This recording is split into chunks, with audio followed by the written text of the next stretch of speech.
Jangan lupa like, comment, and subscribe channel YouTube TVRI Bengkulu dan nyalakan lonceng notifikasinya.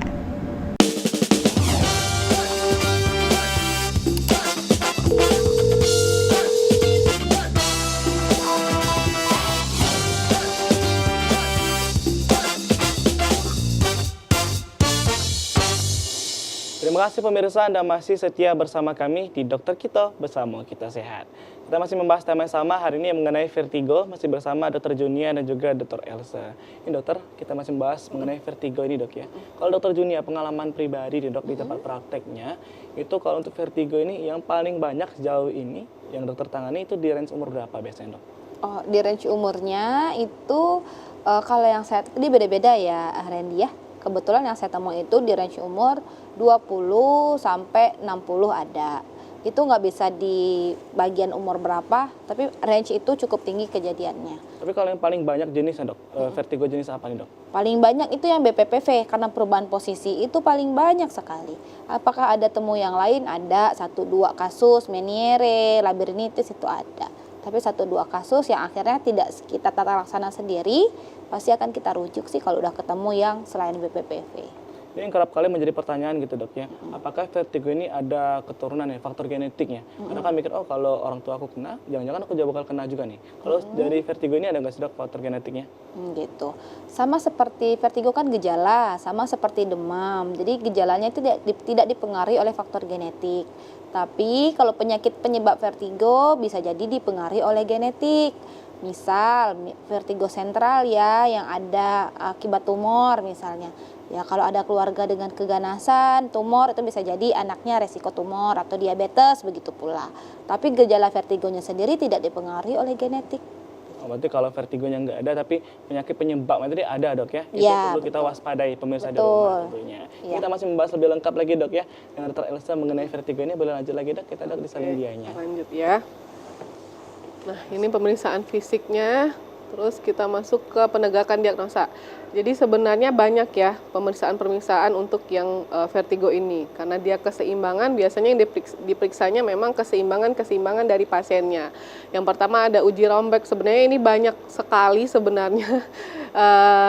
Jadi kita ambil poin-poinnya ya, misalnya kayak uji Romberg. Jadi biasanya memang pasiennya itu disuruh berdiri seperti ini ya, berdiri dengan posisi kaki yang rapat seperti itu ya. Nah, biasanya kalau emang ada kelainan dia tidak bisa berdiri tegap seperti itu. Entah dia bergoyang ke kanan, entah dia bergoyang ke kiri. Nah, nanti pemeriksaannya itu ada yang tutup mata, disuruh menutup matanya, ada yang memang dengan matanya terbuka. Dan sekali lagi ini sebenarnya kalau memang sudah ada riwayat vertigo tidak bisa dilakukan sendiri di rumah. Kalaupun di puskesmas biasanya harus dengan pengawasan dokter, entah perawat yang harus menjaganya entah di belakang, entah di depan, entah di samping. Nggak tahu jatuhnya kemana nanti. Ya, betul. Sekali lagi dia karena keseimbangan, jadi dia nggak tahu nanti jatuhnya entah ke belakang, ke samping, atau ke depan. Ini pemeriksaan ini dok, apakah saat dia lagi kambuh atau memang orang yang pernah ada riwayat vertigo nih mau dites atau seperti apa nih dok? Kalau lagi kambuh kita nggak bisa melakukan pemeriksaan yang ini ya, pemeriksaan yang ini. Akan tetapi dia akan diperiksa setelah membaik dari gejala vertigonya. Nah, kita melakukan ini untuk memastikan apakah benar ini adalah vertigo yang sentral, apakah ini adalah vertigo yang perifer. Kita untuk tahu yang di bagian mana nih, di klasifikasi bagian mana ini vertigonya. Memang berarti waktu dia keadaan yang sehat atau tidak ada kekambuhan dari vertigonya. Kalau kita lakukan waktu dianya akut atau saat dia vertigo, nanti dia akan memicu keparahan vertigonya, seperti itu. Nah, uji tandem gait, sebenarnya ini yang sederhana ya, uji tandem gait itu seperti berjalan dengan tumit kaki kiri dan kanan diletakkan pada ujung jari, jadi dia kayak fashion show seperti itu, tetapi dengan garis yang lurus sudah kita buat misalnya di klinik atau di puskesmas, jadi dia berjalan lurus. Dengan orang-orang yang vertigo ini dia nggak bisa, dia pasti oleng atau jatuh. Atau ada juga pasien saya yang saya suruh lurus aja dia udah kemana-mana, padahal dengan mata terbuka dia nggak bisa fokus lurus, apalagi dengan mata tertutup. Tapi itu perasaan dia lurus berarti dok ya? Ya, perasaan dia lurus, tapi karena dia ada gangguan keseimbangan tadi, waktu dia disuruh berjalan lurus tadi, tapi dia malah belok-belok. Jadi dia ada kayak menyimpang seperti itu. Terus berdiri dengan kedua tangan lurus horizontal ke depan, ya. Jadi banyak macam-macam pemeriksaannya. Tapi sekali lagi ini pemeriksaan tidak disarankan untuk di rumah atau dalam keadaan sendiri, ya. Karena bisa jadi dia memicu dari kekambuhan vertigonya, ya. Jadi resiko untuk dia jatuh atau vertigonya itu kambuh itu sangat tinggi.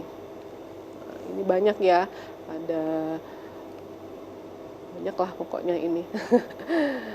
Jadi dilakukan bermacam-macam. Nah, kalau bicara pemeriksaan penunjang, jadi pemeriksaan lanjutan, ya. Jadi kalau memang pada dasarnya kalau memang pasiennya itu datang pertama kali vertigo, kita masih bisa di puskesmas atau klinik kasih edukasi dulu. Misalnya edukasinya apa? Edukasinya dengan ada manuver-manuver nanti yang diajarkan atau dengan perilaku hidup bersih dan sehat seperti itu, ya. Tetapi kalau memang tidak ada perubahan, baru kita lakukan perujukan.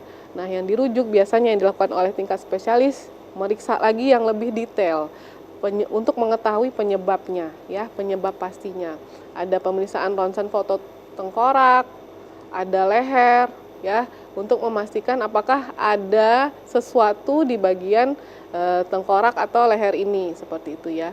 Ada pemeriksaan EEG, ada pemeriksaan EMG dan lain-lainnya. Ini pemeriksaan di bagian persarafannya atau di bagian otaknya seperti itu.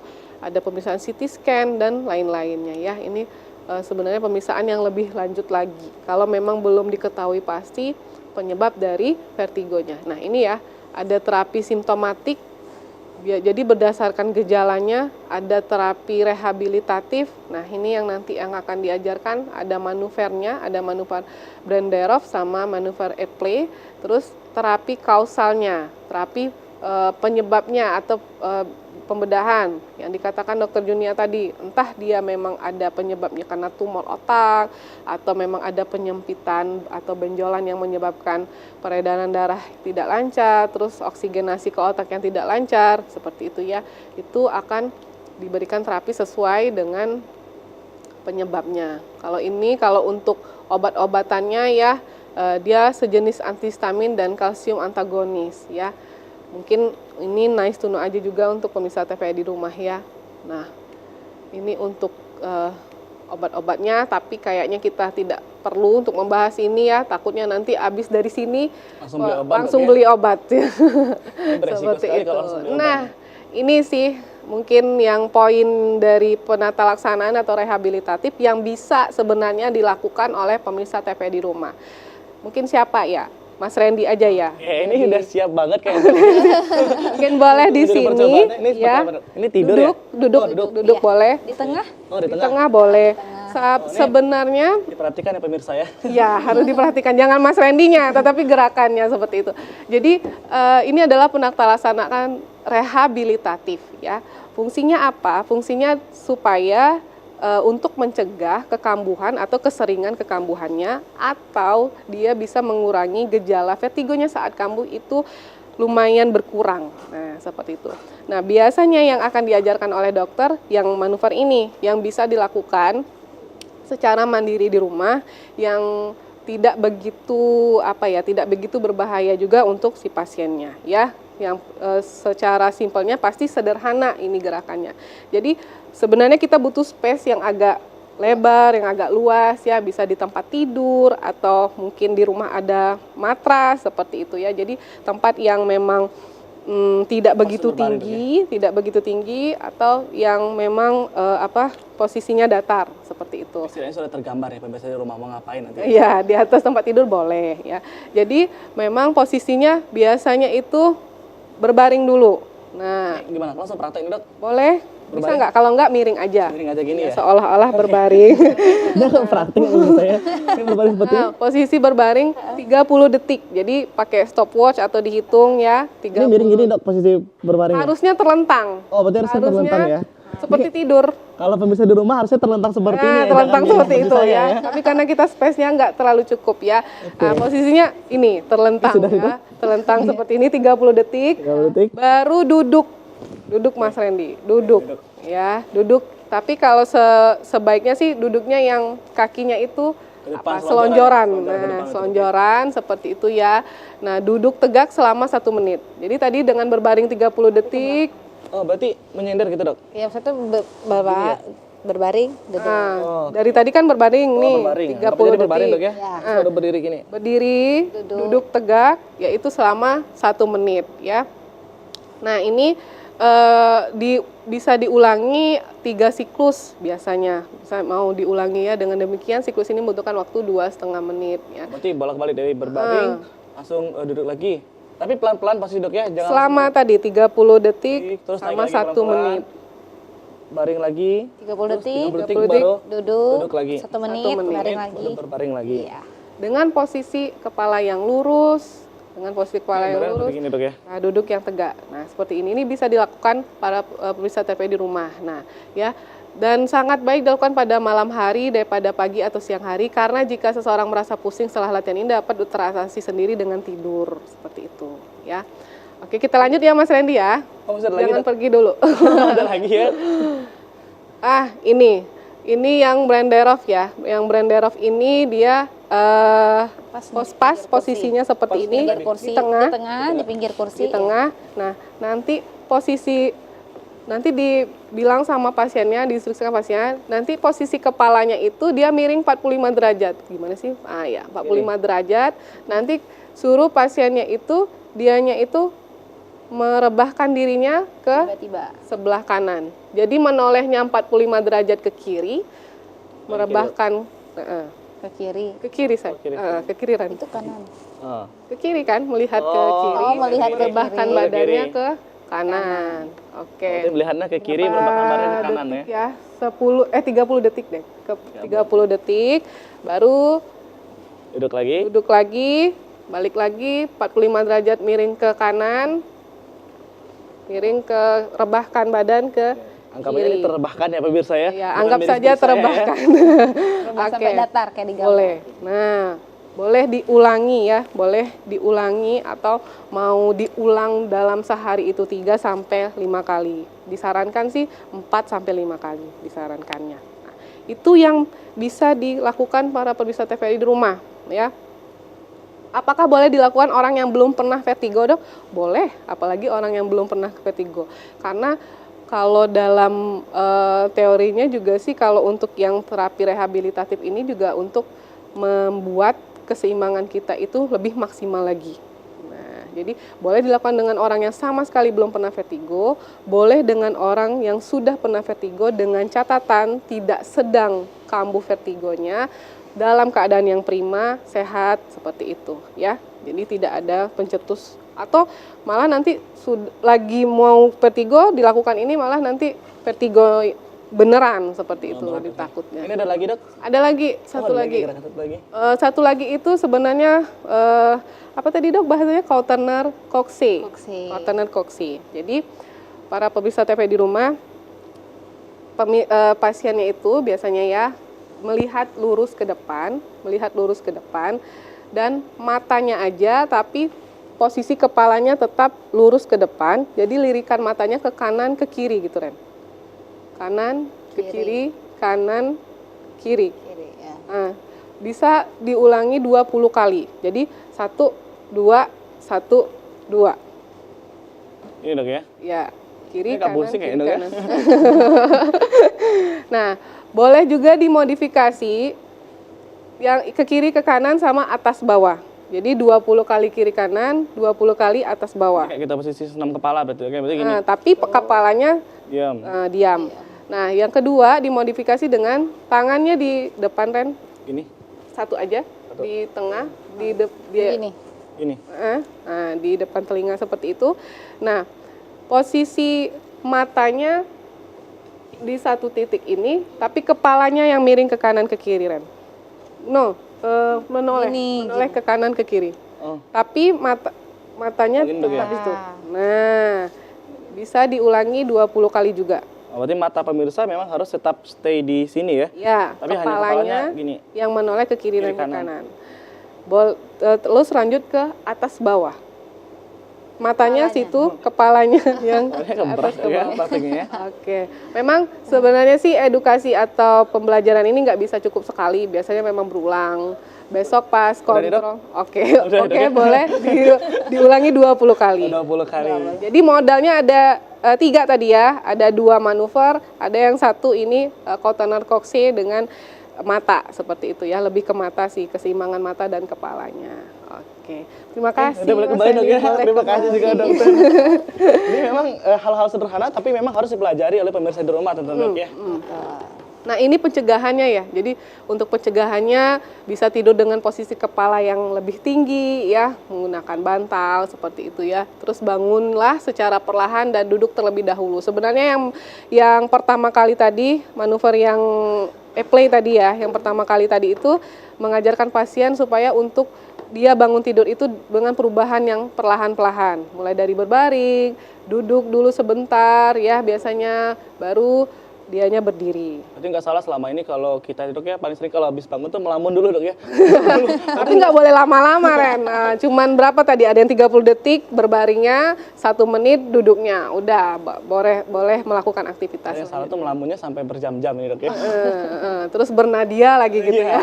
berat banget nih. Terus hindari posisi membungkuk bila mengangkat barang, ini juga nggak boleh. Hindari posisi mendongakkan kepala ya. Terus gerakan kepala secara berhati-hati ya. Dan makanan secara teratur, ini balik lagi ke PHBS ya, mengurangi beban pikiran ya, istirahat yang cukup. Oke. Terus ini 6 cara menghindari vertigo ya. Yang pertama tadi ada terapi fisik ya. Terus yang kedua Salah tadi dok ya. memutar kepala ya, kurangi kegiatan yang menyebabkan stres ya. Terus yang keempat ada diet ya. Terus yang kelima tetap aktif dan cukup istirahat. Yang selanjutnya konsultasi dengan dokter. Yang harus dipahami bahwa kalau baru pertama kali vertigo disarankan langsung ke dokter. Langsung ke dokter karena apa? Untuk mengetahui penyebab pastinya. Kalau udah berulang, biasanya nanti udah keenakan dengan obat yang dibeli sendiri. Jadi nanti makin lama keparahannya makin berlanjut, penyebabnya belum diketahui. Oke. Oke, terima kasih Dokter Elsa. Ini dok ya, membahas mengenai vertigo ini. Saya ada pengalaman nih dok ya. Waktu itu teman saya tiba-tiba jatuh nih. Saya bilang, kenapa? Dia masih bisa berbicara, masih bisa berinteraksi, tapi matanya tertutup. Saya nggak bisa buka mata nih katanya kan. Nah kita sebagai temannya, ini bingung nih dok, harus ngapain ketika teman kita tadi ada yang terserang vertigo tadi. Seperti apa Dokter Juni ya?